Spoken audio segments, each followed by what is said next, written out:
Salutations à toi qui que tu sois. T'es peut-être pas au courant, mais j'en ai une bonne à te raconter.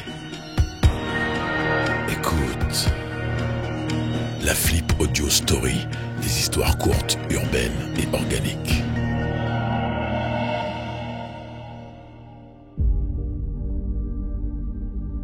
L'été approchait à grands pas. Ce début de mois de juin était déjà très chaud. En ville, la chaleur était toujours étouffante, mais d'année en année, on avait l'impression que la période estivale plongeait la population au cœur d'un véritable four. Le manque d'air était le plus dur à supporter, parce que, dans ces conditions, même les ventilateurs encourageaient les vents de l'enfer en ne brassant que de l'air chaud. Malgré ces conditions météorologiques particulières, c'était la période préférée de Léna. Le mois de juin était très important pour elle. Il s'agissait d'un mois spécial, plus mouvementé et plus vivant que les 11 autres dans son petit monde.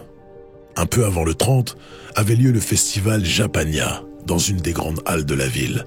Japania, c'était tout ce que vous vouliez et tout ce que vous ne vouliez pas voir ni savoir sur la culture japonaise vue par les jeunes occidentaux, avec excès en tout genre et défilés de bizarreries au programme.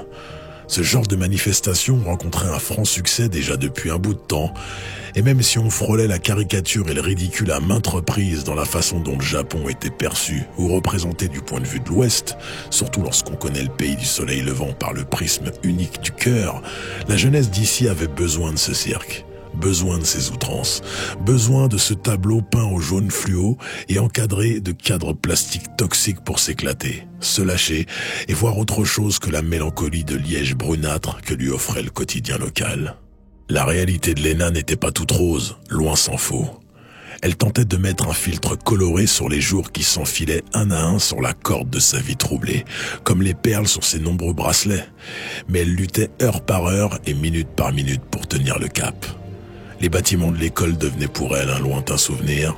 Les cours par correspondance et Internet lui permettaient de bien mieux progresser sans se sentir acculée par le regard et la présence des autres. Léna était phobique de tout.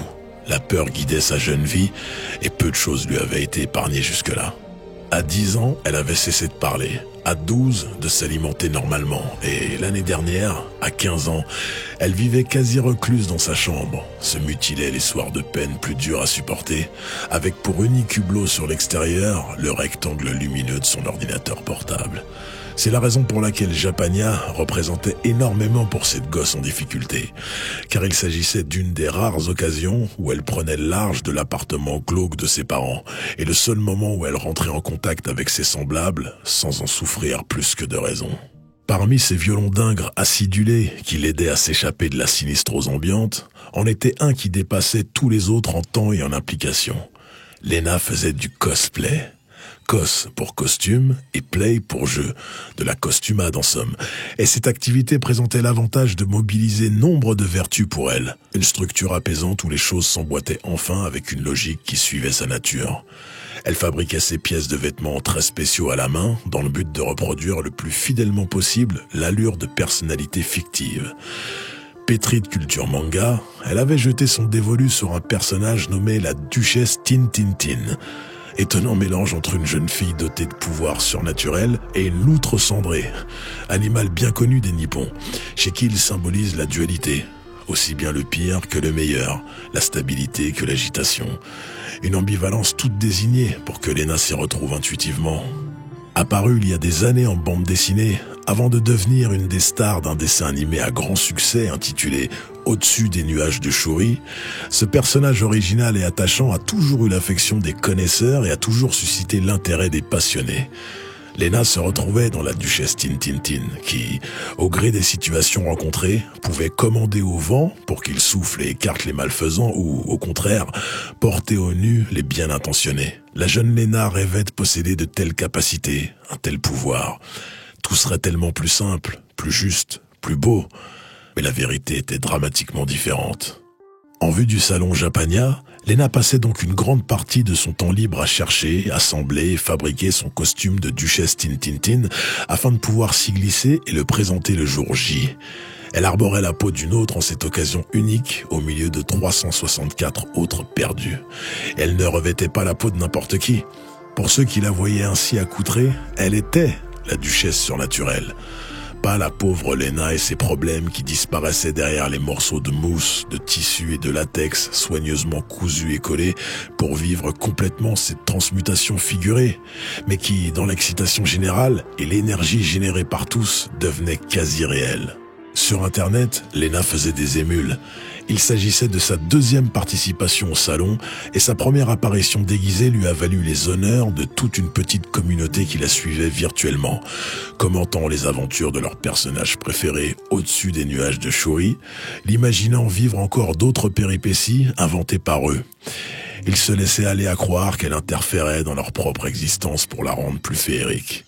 Dans cet univers connecté, la jeune fille, sous le pseudonyme de Kingyo, poisson rouge en japonais, jouissait d'une notoriété portée par un enthousiasme non dissimulé de ses presque fans. Elle était même un peu reconnue pour son travail de costumière amatrice, qu'elle réalisait avec brio. Encore une façon pour elle d'échapper aux mornes aspects de sa vie immédiate, en se dissimulant derrière une identité indirecte, pour échapper aux autres qui la terrifiaient malgré son envie légitime de rapports humains normaux, d'échanges sociaux de son âge, où tout se construit. Elle vivait le groupe avec des filtres puissants, profitant du mur que représente le virtuel, puis protégée par son costume de parade, prête pour la plus belle et la plus palpitante des journées à ses yeux. Le reste du temps, il fallait néanmoins affronter le réel, pas le choix, et en premier affronter les autres pièces de sa maison. Tout ce qui vivait et pouvait arriver derrière la porte de sa chambre, qui représentait son seul havre de paix et une place forte où personne ne la dérangeait jamais. Par-delà les murs de cette pièce errait la mère de Lena, Hélène. Aussi loin qu'elle puisse se souvenir, Lena n'a jamais eu de rapports normaux avec sa génitrice, qui elle-même a beaucoup souffert dans son enfance, puis avec les hommes, notamment son ex-mari, le père de Lena, qui les a quittés un soir après une engueulade plus violente que les autres. Famille foutoir au schéma classique qui reproduit les outrages et les blessures enfouies sans en être soignées, ces petites destructions répétées qui souillent le cœur et l'esprit pour finalement les noyer vivants dans un passé où chacun se perd en entraînant tout le monde sans pouvoir jamais en sortir. Cercle infernal où tout semble perdu d'avance alors, autant descendre dans les ténèbres corps et âme, vite et bien. Lena craignait Hélène, qui, dans les meilleures dispositions, pouvait être amorphe, ou bien au contraire une vraie sorcière quand les démons psychologiques la capturaient. L'adolescente vivait sur ses gardes en permanence. Le stress généré par cette situation d'insécurité et la tristesse liée au manque d'affection n'arrangeaient pas son agoraphobie, ni ses allergies, ni ses inhibitions de toutes sortes. La mère pouvait rester silencieuse pendant des jours, dans le noir pendant des semaines, et la moindre tentative de contact de la part de sa fille générait des crises d'hystérie où la brutalité des gestes et des mots gelait cet appartement dans un brouillard lourd aux intentions infâmes. Une des manifestations les plus irrationnelles et inquiétantes qu'Hélène affichait en cas de crise résidait dans son rapport aux cheveux, les siens et ceux de sa fille. Toujours armée d'une paire de ciseaux à la ceinture, elle n'hésitait pas à les brandir vers Lena avec la volonté de lui en couper quelques centimètres. Et le discours allait avec. « Salope, je vais te raser ta petite gueule de punaise ». Le mot « punaise » revenait aussi en permanence, du confusant « ma petite punaise chérie » les jours mous, jusqu'au « sale punaise pourrie » les jours durs. Le tout accompagné du bruit incessant des lames de ciseaux qui se frottaient l'une à l'autre, pour couper quelques cheveux, mais rarement ceux de Lena, qui esquivait les estocades la plupart du temps, mais ceux de sa mère, qui s'auto-mutilait volontiers la kératine et fichait toujours quelques touffes de poils ici et là dans l'appart. En particulier dans ce qui se mange, justement dans la nourriture que Lena apprécie le plus. Ses plats, ses boissons, ses céréales, son lait. Toujours elle pouvait potentiellement y retrouver les cheveux épais et sales d'Hélène, comme un instrument qui sert à asseoir la terreur jusqu'au fond du corps de la jeune fille et lui instiller la notion de dégoût au plus profond d'elle-même. Ses cheveux menaçants et présents partout rappelaient à Lena des situations extrêmement glauques, sorties d'épisodes pas si lointains, quand son père était encore là et que sa mère, moins atteinte à l'époque, devait se battre et se sacrifier pour qu'il ne s'en prenne pas à sa progéniture. Ses cheveux martyrs, que son père arrachait par poignée entière à sa mère lorsqu'elle se dressait devant la porte de la chambre que l'autre voulait franchir animée des pires intentions envers leur enfant. ses cheveux tirés en arrière, lorsque son père violait sa mère avec des objets, salle de bain ouverte et allumée volontairement aux heures où Lena passait devant pour qu'elle voie le sort réservé à celle qui résistait au monstrueux chef de famille. L'enfer sur terre, l'enfer chez soi, intime et sans issue.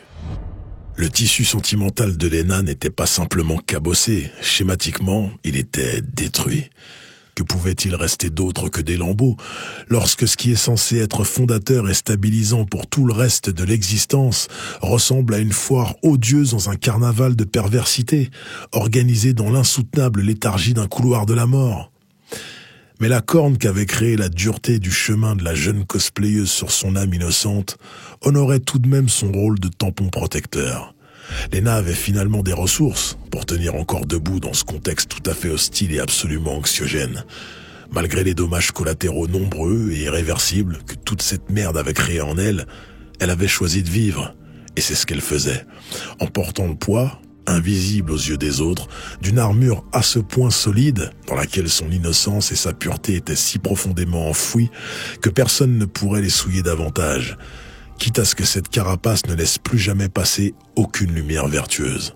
Alors, ce petit costume en mousse et tissu dans lequel elle se drapait une fois l'an pouvait bien finalement devenir une brèche aux allures paradoxales vers sa nature intime.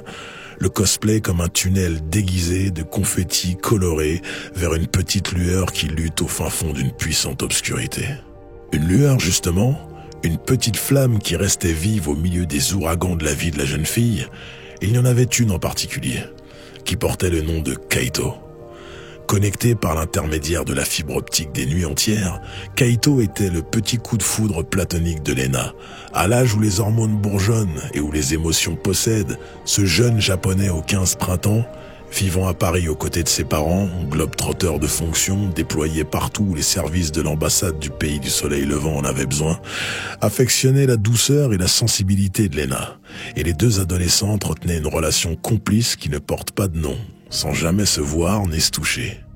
Idylle à distance non formulée est présentée comme une myriade de moments gênés pour de bonnes et de mauvaises raisons, entre le manque d'expérience sentimentale des protagonistes et un mélange confus de superposition de masques apposés sur ce que l'on pense réellement, censé être la manifestation de l'attitude mentale nippone face à l'amour. Kaito représentait à coup sûr une des raisons de vivre de Lena, mais de sa réalité à lui, largement plus sereine et confortable. La cosplayeuse comptait-elle autant? Dur de le savoir uniquement par écran interposé. Un lendemain de crise plus brûlant que d'habitude, Lena fut obligée de réquisitionner la carte bleue de sa mère, prostrée et sans réaction, afin d'effectuer un ravitaillement de nourriture, de produits d'hygiène et sanitaire de base, car tout manquait dans l'épaisse atmosphère de l'appartement terne et tourmenté. Il restait encore de quoi faire les courses élémentaires sur les allocations que touchait Hélène chaque mois. Avec peu de postes de dépenses, le quotidien des deux femmes n'étant, hélas, voué à aucune amélioration consécutive à un projet commun, quel qu'il soit, les finances étaient toujours justes sans pour autant devenir génératrices de précarité menaçante. Dans ses phases ascendantes, la mère de Lena lui versait même de petites sommes pour alimenter sa passion de costumière du dimanche, en lui permettant de commander au cours de l'année les éléments dont elle avait besoin pour coudre et assembler ses pièces. L'adolescente prit donc caddie et sac à dos et partit à la discounterie du coin chercher de quoi maintenir un semblant de vie normale et de quoi continuer à assurer ses fonctions vitales. La liste a toujours été la même. Sans fioriture ni plaisir à l'envie, Elena s'acquitta de cette tâche en prenant sur elle le fait de sortir et d'affronter le monde extérieur sans en avoir le choix. De quoi durcir encore l'armure. Au bout d'une heure aller-retour, Lena se trouva à nouveau dans son bâtiment à attendre l'ascenseur, perdue dans ses pensées à se demander si elle parviendra à se sentir mieux un jour, peut-être même normale, comme les autres, comme tous ceux qui n'ont pas l'air de souffrir autant de tout pour rien, et qui représente toujours la majorité. L'ascenseur s'ouvrit, elle appuya sur le bouton portant un chiffre 4 presque totalement effacé, et la somme de ses angoisses commencèrent à la submerger. Intuitivement, sortir de son chez-elle maudit faisait du bien à cette gamine, mais elle ne pouvait pas le comprendre tant les toiles d'araignée de la névrose lui avaient envahi le cerveau. La peur de retrouver sa mère en trop mauvais état pour établir tout semblant de communication avec elle, voire pire, de la retrouver définitivement inanimée, ou bien plus extrême encore, d'avoir à repousser les attaques au corps à corps d'Hélène lors d'une de ces crises de furie ravageuse. Tout ça, toutes ces sensations en montagne russe, paralysaient la gorge de Lena et refoulaient les chointements de pleurs que son diaphragme encore bloqué par l'épreuve de sortie qu'elle venait de vivre lui ordonnait d'expulser. Ses doigts frêles et blanchis par une circulation hasardeuse que la peur dominait, saisirent ses clés pour la dernière étape. Échouer volontairement de nouveau sur les rivages du Styx, rentrer chez elle. À peine gobée par l'ombre de l'appartement, une vague de chaleur l'assaillit.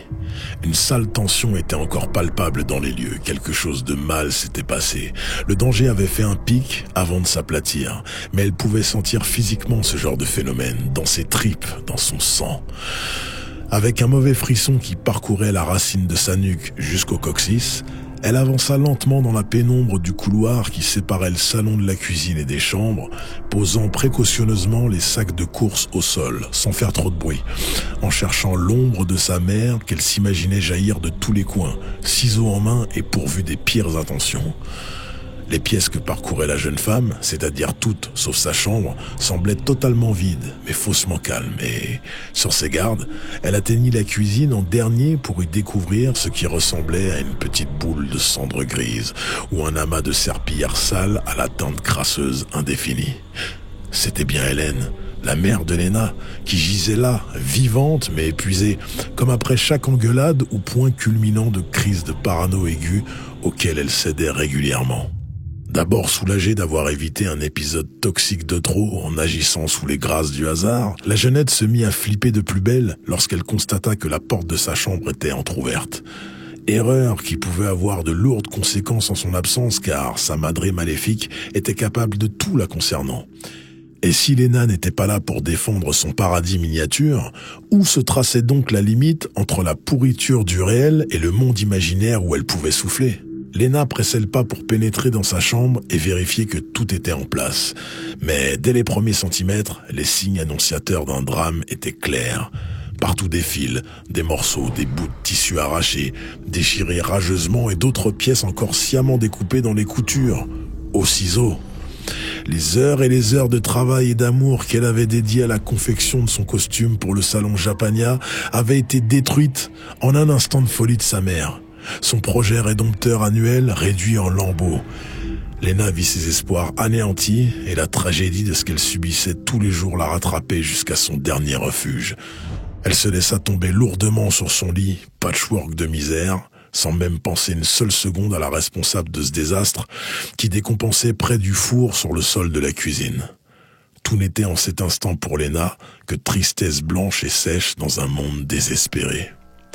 Cette fois, c'était trop, et la très mauvaise nuit qui venait de passer lui avait néanmoins porté conseil. Choisis la vie, Lena. Si tu respires encore, c'est que tu es ici et maintenant, alors choisis la vie puisque tu es là, et va jusqu'au bout. La cosplayeuse se leva tôt, sans s'inquiéter de quoi que ce soit d'autre que ce qui la concernait directement et comment trouver une solution pour son costume de duchesse Tintintin. Aucune réparation de fortune ne semblait possible, le tout était trop esquinté, et la location semblait être la seule issue.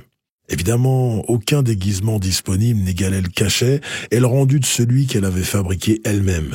Mais c'était maintenant une question de vie ou de mort. Elle devait participer à Japania quel qu'en soit le prix, s'échapper de la poisse de sa piteuse existence, se réaliser dans ce qu'elle aime et briser la coquille quoi qu'il en coûte. Lena avait décidé qu'elle serait à ce salon, dans la peau de son personnage, et que rien au monde ne pourrait l'en empêcher. Pour ce faire, elle avait parfaitement conscience de l'effort à fournir pour explorer l'extérieur comme n'importe qui d'autre. Elle n'était pas prête, mais n'avait plus le choix. Pour trouver un costume de duchesse Tintintin à la journée et à prix abordable, une seule adresse, bien connue des cosplayers. Un magasin dans un quartier souvent bondé. Le défi était de taille, mais Lena ne comptait pas se dégonfler. Sur place, elle n'eut pas de mal à trouver ce qu'elle cherchait, et même ce qu'elle ne cherchait pas. Kaito, son amoureux virtuel, était présent dans la boutique en même temps qu'elle. Rien d'étonnant lorsqu'on sait que ce lieu est un repère d'adorateurs de culture manga et domaines affiliés, mais le jeune japonais était bien là, avec sa bande d'amis, et les deux se reconnurent au premier regard, sans dire un mot, feignant l'indifférence malgré l'adrénaline produite par la stupéfaction, la peur et la honte qu'avait provoqué cette rencontre fortuite. Ce cocktail d'émotions puissantes poussa Lena au bord de la syncope, mais elle tint bon en se sentant rougir jusqu'à la pointe des cheveux. Cela dit, intérieurement, quelque chose clochait sans que Lena puisse savoir quoi, et la gêne de Kaito prit une drôle de tournure. Une engueulade éclata devant le magasin entre le jeune homme et un ami à lui, jusqu'à ce que ce dernier l'embrasse à pleine bouche. Kaito était donc un menteur, lui qui avait promis son amour à Lena toutes ces nuits devant leur clavier, en l'ayant pourtant déjà donné à quelqu'un. Il paraissait impossible à la jeune fille de concurrencer l'autre genre dans le cœur de son Roméo, qui avait visiblement choisi avec qui consommer le désir physique. Chamboulé dans tous les sens, ce nouveau coup dur ne donnait à la cosplayeuse que plus de raisons de vivre pleinement Japania. Et c'était déjà le lendemain. Samedi, 11h du matin, halle des expositions numéro 3. Plus de 5000 personnes déjà massées dans les files d'attente interminables en plein soleil pour entrer dans le salon. L'ambiance était bonne, les gens excités, et Lena était déjà sur le pied de guerre depuis 2 heures. Habillée dans le costume de son personnage loué, elle se laissait aller complètement. Dans cette fournaise, elle suait le peu d'eau qu'elle pouvait produire au vu de son régime alimentaire aléatoire. Mais elle était dans son trip, à vivre une expérience rare et dont elle avait plus besoin que jamais. Les visiteurs prenaient photo sur photo avec elle, et des groupes la réquisitionnaient pour les fameux hugs, ces câlins chastes à répétition. Et malgré les émanations pas très saines dégagées par les matières synthétiques à bas prix de sa deuxième peau qu'elle n'a pas assemblée elle-même, malgré les allergies que lui provoquait manifestement ce costume intégral au latex de mauvaise qualité, sous son masque lui recouvrant toute la tête dans lequel elle étouffait, la jeune femme était dans son élément, et sans penser à faire de pause, boire, manger ou même aller aux toilettes, elle continua à s'abandonner à l'euphorie générale toute la journée. Selfie sur selfie avec le public, petite danse au débeauté pour amuser la galerie, elle était la duchesse Tintintin que tout le monde aimait et désirait comme amie, et non plus Lena l'oubliée, Lena la tristesse qui traîne sa vieille galère le reste de l'année. À la recherche de l'amour, dont elle avait toujours été privée, elle s'abandonna à son personnage, mais son personnage appartenait aussi aux autres. Sous l'écrasante chaleur du soleil et des spots, et de la foule, dans sa panoplie mal ventilée et pleine de matière toxique, Lena finit par tourner de l'œil. Contrainte de se replier dans un coin du salon à la recherche de calme, elle échoua derrière les poubelles de la zone de livraison des restaurants. Il était 16h40 lorsque Lena est tombée, asphyxiée dans son costume, dans l'indifférence générale. Après avoir créé l'animation sur presque tous les stands, une fois ambiancés, les gens partaient à la recherche de nouveaux moments instantanés sans mémoire et tournaient les talons sans se retourner. À 19h, le salon était vide et les chariots élévateurs des démonteurs remballèrent les derniers détritus encombrants. Lena, avec ses 40 kilos prisonniers de son accoutrement, fut prise pour un pantin d'exposition abandonné là par un stand car hors d'usage, et elle fut embarquée avec les ordures dans le camion poubelle du soir. Corps, histoire et destin broyés. Mais peut-être était-ce mieux ainsi pour cet ado à qui la vie n'a pas souri et pour qui même la mort s'est déguisée dans son insondable ironie.